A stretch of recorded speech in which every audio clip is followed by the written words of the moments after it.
Classification of fundamental right means मौलिक अधिकारों का वर्गीकरण।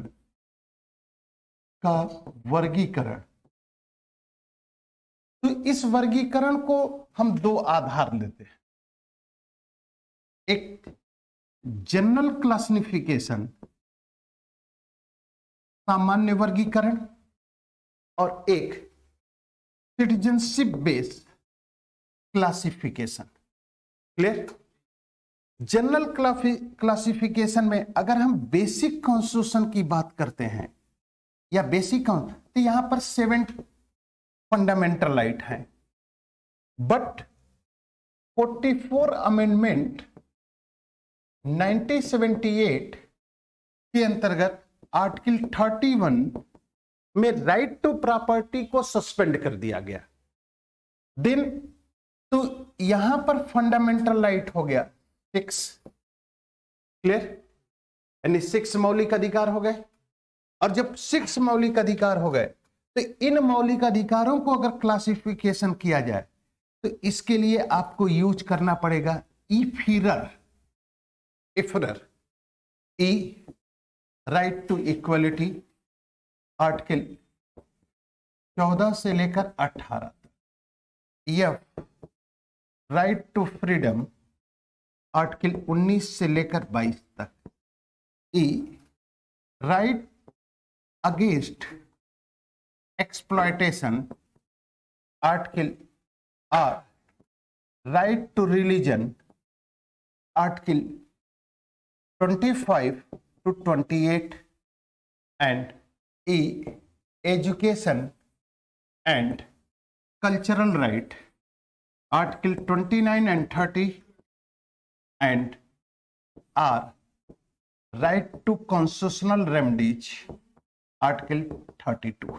यानी मीन्स समानता का अधिकार आर्टिकल 14 से लेकर 18 तक, दूसरा समानता का अधिकार स्वतंत्रता का अधिकार आर्टिकल 19 से लेकर 22 तक, तीसरा शोषण के विरुद्ध अधिकार यानी right against exploitation article 23 to 24, right to religion article 25 to 28, education and cultural right यानी माइनॉरिटी क्लास के लिए है मीन्स 29 and 30, एंड लास्ट है right to constitutional remedy article 32। ये जनरल क्लासिफिकेशन है, यानी 7 types of the fundamental right in basic constitution, but 44 amendment right to property has been dissolved and admitted in article 300A। और यहां पर एक चीज एक सिचुएशन ये है कि इस अधिकार को लेकर कभी कभी क्वेश्चन पूछा जाता है, कानूनी है क्या? तो आपको कुछ नहीं करना है। अगर यह क्वेश्चन पूछा जाता है कि nature of right to property in present position, तो कुछ मत करिएगा, बस सीधे चले जाइएगा इंग्लिश वर्जन में, और इंग्लिश वर्जन में जाके देखिएगा कि किस ऑप्शन का लीगल राइट का ऑप्शन है। अब हो सकता है क्योंकि लीगल राइट को कानूनी अधिकार भी कहा जाता है, विधिक अधिकार भी जाता है, वैधानिक अधिकार भी कहा जाता है, इसलिए इसका सिर्फ एक ऑप्शन है कि हिंदी से इसका डिसीजन नहीं निकलेगा। इसका जब भी डिसीजन निकलेगा किससे निकलेगा? Legal right. आपको सिर्फ इतना ही समझना है कि यह एक लीगल राइट है, जबकि लीगल को वैधानिक भी कहा जाता है, विधिक भी कहा जाता है, कानूनी भी कहा जाता है। ये कंफ्यूजन हो सकता है, इसलिए इसको आप एनालाइज करें। दूसरी सिचुएशन है कि अगर सिटीजनशिप बेस अगर फंडामेंटल राइट को अगर क्लासिफाई किया जाए तो एक है 2 ओनली सिटीजन ऑफ इंडिया और only man. Only citizen of India में आपको है आर्टिकल 15, 16, 19, 29 एंड 30। इसलिए एक चीज ध्यान रखिएगा, सबसे इंपॉर्टेंट चीज यही पे है कि इन आर्टिकलों में भूल कर भी व्यक्ति शब्द का प्रयोग मत करिएगा। सब कुछ सही होगा, अगर नागरिक के जगह पर व्यक्ति शब्द लिख दिए तो टीचर काट देगा। यानी means in these article that is a use of only citizen words, काट देगा सिटीजन वर्ड्स, ठीक। क्योंकि मैन में क्या होता है, citizen plus non citizen, clear. यानी मीन्स व्यक्ति शब्द का मतलब होता है कि उसमें नागरिक भी आएगा और विदेशी भी आएगा, लेकिन अगर सिटीजन व्यक्ति है, सिटीजन शब्द है, यानी मीन्स कि नागरिक, इसलिए आर्टिकल 15 क्या कहता है कि राज्य, धर्म, जाति, मूल वंश, निवास, धर्म के आधार पर नागरिकों के मध्य विभेद नहीं करेगा। आर्टिकल 16 कहता है कि equal opportunity of the public sector, यानी राज्य नागरिकों के मध्य जाति, धर्म, भाषा, जन्म स्थान, निवास के आधार पर विभेद नहीं करेगा।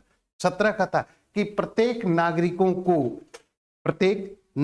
को स्वतंत्रता प्रदान की जाएगी, विचार अभिव्यक्ति की स्वतंत्रता, निरायुध सम्मेलन की स्वतंत्रता, समूह या संघ या स्वायत्त समूह बनाने की, भारत के राज्य क्षेत्र में विचरण करने की, भारत के राज्य क्षेत्र में निवास और बस जाने, और वृत्ति और व्यवसाय की स्वतंत्रता, ठीक। 29 और 30 माइनॉरिटी क्लास, और वह भी भारतीय नागरिक, क्योंकि कोई भी विदेशी व्यक्ति अगर आएगा तो वो भी तो माइनॉरिटी में होगा, वो भी अगर विदेशी व्यक्ति अगर आता है और वह भी माइनॉरिटी में है तो वो डिमांड कर सकता है कि हमें भी, अगर व्यक्ति शब्द होता तो कहता कि हम भी माइनॉरिटी में, हमें वो फैसिलिटीज दो जो आर्टिकल 29 एंड 30 में दिया गया। लेकिन आर्टिकल 29 एंड 30 सिर्फ किसके लिए है, सिर्फ नागरिक के लिए, यानी भारत के राज्य क्षेत्र या उसके किसी भाग के निवासी नागरिक जिनकी अपनी भाषा या लिपि हो, उसे बनाए रखने का अधिकार होगा, क्लियर।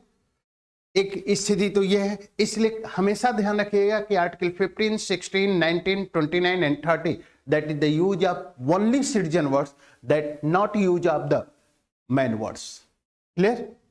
अब जो सबसे इंपॉर्टेंट चीज है अमेंडमेंट की, फंडामेंटल राइट में अमेंडमेंट ऑफ फंडामेंटल राइट, मौलिक अधिकारों में संशोधन, ठीक। एक यूपी कमीशन का सबसे महत्वपूर्ण क्वेश्चन है कि मौलिक अधिकार और डीपीएस के लेकर पहला विवाद कौन आया। प्रथम dispute between fundamental right and DPSP कौन सा होगा, चंपक दोराय बनाम भारत संघ, चंपक दोराय बनाम भारत संघ, क्लियर। अब यहां पर कुछ केसेज हैं। पहला शंकरी प्रसाद वर्सेज भारत संघ 1952, ठीक, एंड सज्जन सिंह वर्सेज राजस्थान राज्य 1960। इसके विरुद्ध लड़ाई तो एक अकेले थोड़े होगी यार, ये दोनों लोग अगेंस्ट पार्टी है, तो इन लोगों ने इनके अधिकारों का अतिक्रमण किया, भारत संघ ने, और यहां पर राजस्थान राज्य ने, ठीक, मुकदमा दायर हुआ। अब इन दोनों मामले में सुप्रीम कोर्ट की वर्डिक्ट है, दोनों मामले में सुप्रीम कोर्ट कहता है कि पार्लियामेंट इज सुप्रीम, संसद सर्वोच्च है, और संसद आर्टिकल 368 का प्रयोग करके मौलिक अधिकारों में संशोधन कर सकती है, बस इतना ही। यानी मीन्स कि शंकरी प्रसाद और सज्जन सिंह के मामले में सुप्रीम कोर्ट का वर्डिक्ट है कि संसद आर्टिकल 368 का प्रयोग करके मौलिक अधिकारों में संशोधन कर सकती है, क्योंकि संसद सर्वोच्च है, क्लियर। यानी मीन्स कि यहां इन दोनों डिसीजनों में मौलिक अधिकारों में परिवर्तन किए जा सकते हैं, परिवर्तन किया जा सकता है, यानी संसद परिवर्तन कर सकती है आर्टिकल 368 को लेकर, clear. Then second case, third case is Golaknath versus Punjab state 1967। यह डिसीजन थोड़ा सा यूनिक है, यूनिक इन द सेंस कि इसने अब तक के पहले के डिसीजन को ओवररूल कर दिया, ठीक, यानी मीन्स पहले के डिसीजन को बदल दिया, ओवररूल करने का मतलब बदल दिया। उच्चतम सुप्रीम कोर्ट के, उच्च न्यायालय और उच्चतम में बहुत बड़ा अंतर है, कभी भी मत देखिए। एक सुन लीजिए, अगर सस्पेंशन ऑफ फंडामेंटल राइट हो, सस्पेंशन ऑफ फंडामेंटल राइट हो, तो आपके पास ऑप्शन है, एक ऑप्शन है आर्टिकल 32 और एक ऑप्शन है आर्टिकल 226। क्लियर?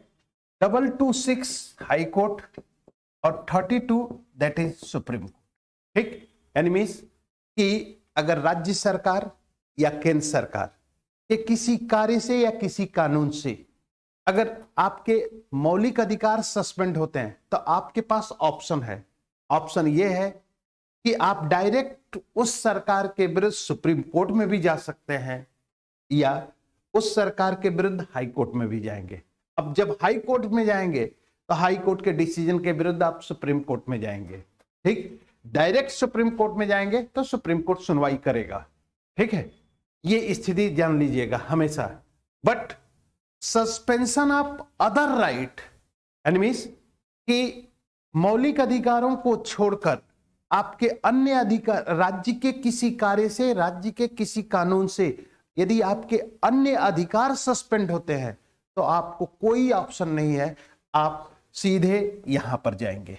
इसका मतलब होता है इन दोनों आर्टिकलों का यूज करके एक मतलब निकलता है कि रिट निकालने के मामले में सुप्रीम कोर्ट से अधिक शक्तियां हाई कोर्ट के पास है, क्योंकि आर्टिकल 226 के अंतर्गत अगर उच्च न्यायालय रिट निकालता है तो मौलिक अधिकारों के साथ साथ वह अन्य अधिकारों को भी लेकर रिट निकालेगा, और दूसरे 32 के अंतर्गत सुप्रीम कोर्ट अगर रिट निकालेगा तो सिर्फ मौलिक अधिकारों को ले।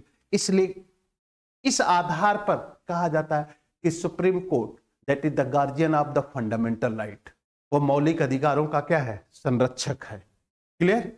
अब केशवानंद भारती गोलकनाथ वर्सेज पंजाब स्टेट का मामला है, और इस मामले में अभी मैं आपको जिक्र कर रहा था, इस मामले में सुप्रीम कोर्ट ने अपने पूर्व के निर्णय के विरुद्ध यह निर्णय दिया कि संसद सर्वोच्च है। नहीं, यह निर्णय दिया कि आर्टिकल 368 में जो संविधान संशोधन करने की शक्ति संसद को देता है, वह आर्टिकल सिर्फ संविधान में संशोधन करने की प्रक्रिया को डिफाइन करता है। यानी means article 368 has been defined the amendment process को डिफाइन करता है, कि यह चीज नहीं डिफाइन करता है कि किस प्रोसेस को लेकर संविधान के किस भाग में संशोधन किया जाए। ठीक, इसलिए संसद आर्टिकल 368 का प्रयोग करके मौलिक अधिकारों में संशोधन नहीं कर सकती। लेकिन इसी मामले में, क्योंकि चीफ जस्टिस भी हैं इस मामले में, चीफ जस्टिस सुब्बा राव कहते हैं कि मौलिक अधिकार एक प्राकृतिक अधिकार है, मौलिक अधिकार एक प्राकृतिक अधिकार है, इसलिए संसद आर्टिकल 368 का प्रयोग करके मौलिक अधिकारों में संशोधन नहीं कर सकती। लेकिन यदि मौलिक अधिकारों में संशोधन करना अनिवार्य है तो उसके लिए एक नए संविधान सभा का गठन किया जाए। क्लियर? अब इस पूरे केस का अगर डिसीजन या सुब्बा राव के व्यू को अगर देखा जाए तो इसका मतलब है कि संविधान, भारत की जनता को संविधान सभा ने मौलिक अधिकार दिया है, इसलिए अगर संविधान सभा ने मौलिक अधिकार दिया है तो संशोधन करने का अधिकार भी किसके पास होना चाहिए, संविधान सभा के पास। जस्ट लाइक एक एग्जांपल मैं आपको रखता हूं, अगर आपके पेरेंट या आपके गार्जियन इस समय आपको पैसा देते हैं तो उसका हिसाब ले सकते हैं और मांग सकते हैं, लेकिन जिस समय आप उनसे पैसा लेना बंद कर देते हैं, क्या उस समय आपसे हिसाब मांग सकते हैं? नहीं मांग सकते। इसका मतलब कि अगर संसद ने यह मौलिक अधिकार दिया ही नहीं तो संशोधन करने का अधिकार कैसे? मीन्स संविधान सभा ने दिया है, मौलिक अधिकार संविधान सभा ने दिया है। कंसेप्ट समझिए कि संविधान सभा ने मौलिक अधिकार को दिया है, इसलिए संशोधन करने का अधिकार भी किसके पास होगा? संविधान सभा के पास है। इसीलिए सुप्रीम कोर्ट कहता है, केशवानंद भारती में सुब्बा राव खुद कहते हैं कि सभी मौलिक अधिकार एक प्राकृतिक अधिकार है, इसलिए संसद इसमें संशोधन नहीं कर सकती। इसलिए अगर मौलिक अधिकारों में संशोधन करना हो तो उसके लिए एक नए संविधान सभा का क्या किया जाए? गठन किया जाए। इसका तात्पर्य यह है कि मौलिक अधिकारों में आर्टिकल 368 का प्रयोग करके संसद अमेंडमेंट नहीं कर सकती। क्लियर? नहीं है, पॉसिबल नहीं है। अब इसके बाद जो सबसे इंपॉर्टेंट केस है जिसको लेकर बहुत स्थिति पैदा होती है, वह है केशवानंदन भारती वर्सेज केरला स्टेट 1973। ठीक, एक संविधान सभा बनाओ।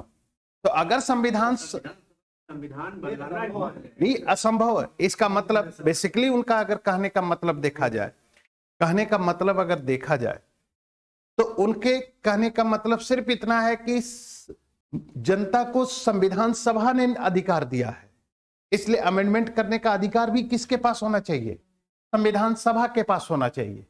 ठीक, केशवानंद भारती ने अपने पूर्व के डिसीजन को या अपने पूर्व की स्थिति को लेकर या गोलकनाथ के डिसीजन को लेकर निर्णय दिया। पहली बात कि अब तक के जुडिशियल हिस्ट्री में सबसे बड़ी कॉन्स्टिट्यूशनल बेंच है 13 जजेज की। ठीक, और इस केस में सुप्रीम कोर्ट कहती है कि संसद सर्वोच्च है और आर्टिकल 368 का प्रयोग करके वह मौलिक अधिकारों में संशोधन कर सकती है।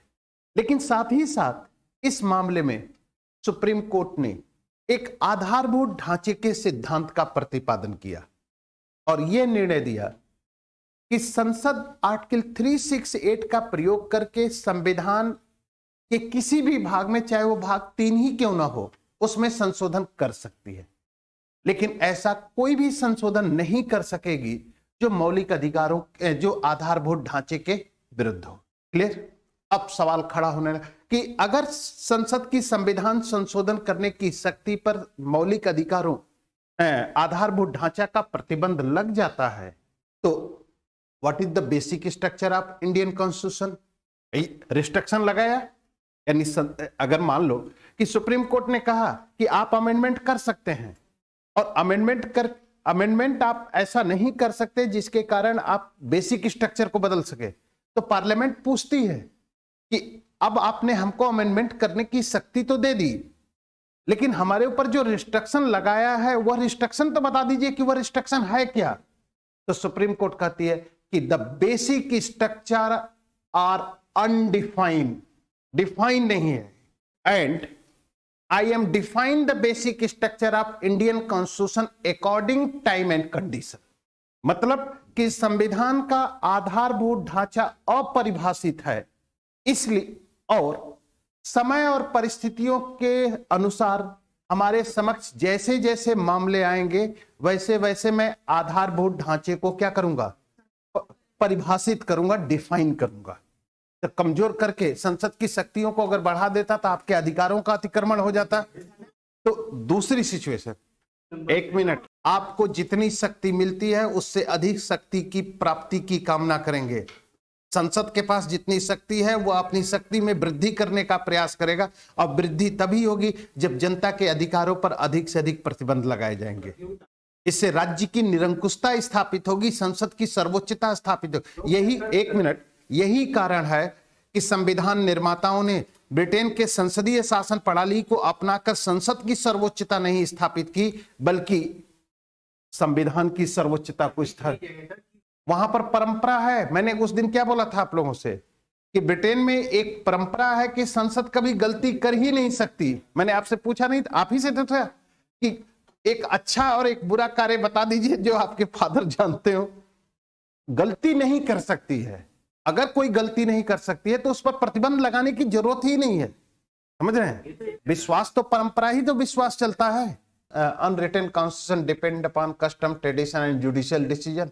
ठीक, अब यहीं पर समझना है आप लोग को कि न्यायपालिका ने बेसिक स्ट्रक्चर की थियरी दी और उसको अनडिफाइंड किया और यह कहा कि संविधान का आधारभूत ढांचा अपरिभाषित है। और यह न्यायपालिका की एक बहुत बड़ी सोच थी, बहुत बड़ी थिंकिंग थी। इस थिंकिंग के कारण भारतीय लोकतंत्र को उसने मजबूत किया और भारतीय लोकतंत्र को विश्व के सबसे बड़े लोकतंत्र के रूप में स्थापित कर दिया। क्योंकि अगर न्यायपालिका आधारभूत ढांचे को परिभाषित कर देती तो इंडियन कॉन्स्टिट्यूशन उसी दिन डेड हो जाती। क्यों? क्योंकि समय और परिस्थितियों के अनुसार, समय और परिस्थितियां हमेशा बदलती रहेंगी और हमारे पास जो कानून है वो पिछले परिस्थिति। इसलिए न्यायपालिका की एक बहुत बड़ी फिलॉसफी थी, न्यायपालिका की एक बहुत बड़ी थिंकिंग है जिसने संविधान के आधारभूत ढांचे को अपरिभाषित करके एक दूरदर्शिता से भरे हुए अप्रोच को एडॉप्ट किया और उन स्थितियों को स्थापित किया कि भारत का संविधान हमेशा हर परिस्थितियों में सफलता के साथ मजबूत होता हुआ चलता रहे। ये एक सबसे बड़ी सोच है। इसलिए यह भी कहा जाता है कि भारतीय संविधान की सुरक्षा या भारतीय संविधान की गतिशीलता को बनाए रखने में उच्चतम न्यायालय की भूमिका भी क्या है, बहुत प्रभावी है, बहुत महत्वपूर्ण है। दूसरी बात, आधारभूत ढांचे के सिद्धांत का प्रतिपादन करके अगर उच्चतम न्यायालय ने संसद की संविधान संशोधन करने की शक्ति को सीमित कर दिया, इसका तात्पर्य है कि न्यायपालिका ने संवैधानिक शासन की स्थापना की, सीमित शासन की स्थापना की, क्योंकि सीमित शासन के बिना व्यक्ति के मौलिक अधिकारों का सुरक्षा नहीं हो सकती। ठीक, अब उसके बाद करती है न्यायपालिका कि विभिन्न मामले में जैसे जैसे मामला आता है वैसे वैसे मामले में न्यायपालिका संविधान के आधारभूत ढांचे को परिभाषित भी करती है, जिसके अंतर्गत संसद की सर्वोच्चता, संघीय शासन प्रणाली, पंथ निरपेक्षता, समाजवाद, आपका संसदीय शासन प्रणाली, न्यायिक पुनरावलोकन, विधि का शासन, इन आदि को उसने क्या किया, संविधान आधारभूत ढांचे के रूप में परिभाषित किया। ठीक, उसके बाद एक केस आता है लास्ट में 2010 में, democratic society of West Bengal versus West Bengal state 2010। ठीक, democratic society committee West Bengal versus West Bengal state 2010। और इसमें सुप्रीम कोर्ट ने डिसीजन दिया कि all fundamental right are the basic structure, सभी मौलिक अधिकार आधारभूत ढांचा है।